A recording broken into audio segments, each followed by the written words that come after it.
The big thing right now that I think companies are looking for is, one, people that understand technology. Obviously that's a big area. The computer, whether you're an entry level, anything, you need to be able to use a computer. The other thing is people are looking for people with a long-term focus. We've kind of come full circle in the hiring, where you know, when the supply and demand, when there was a lot of jobs and there weren't enough people to go around, people were hiring to fill a need and get it done, and then, you know, okay, if they last 2 years, that's great, and then we'll worry about it at that point.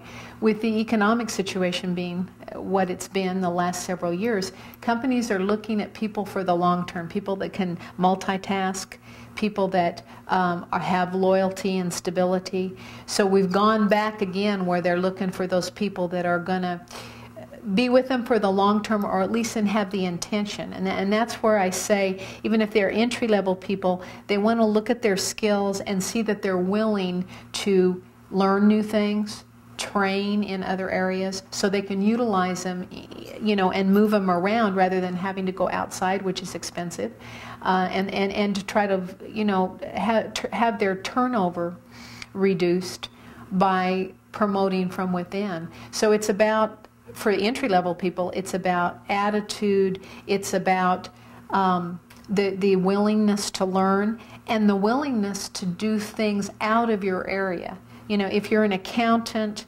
you're open to other things. If they hire you to be a materials handler, they hire you to do whatever the case is, you need to be flexible to be able to so they can move you to other areas. And I think that's what they're looking for. They're looking for flexibility.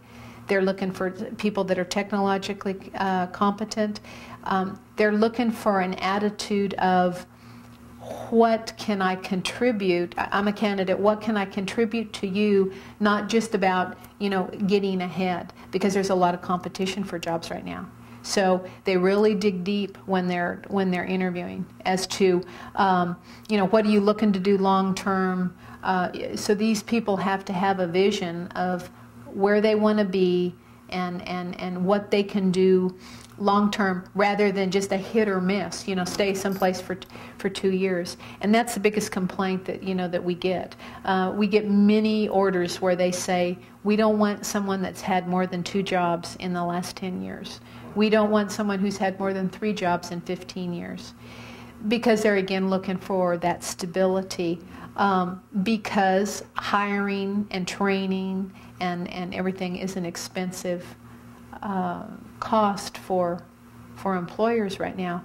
So they look at every individual, not just for this job, but on down the road. So candidates need to be able to project where they think they may want to go, and the willingness to do more than what's expected. And I think that's it. I think they're expecting more. They want more for the money.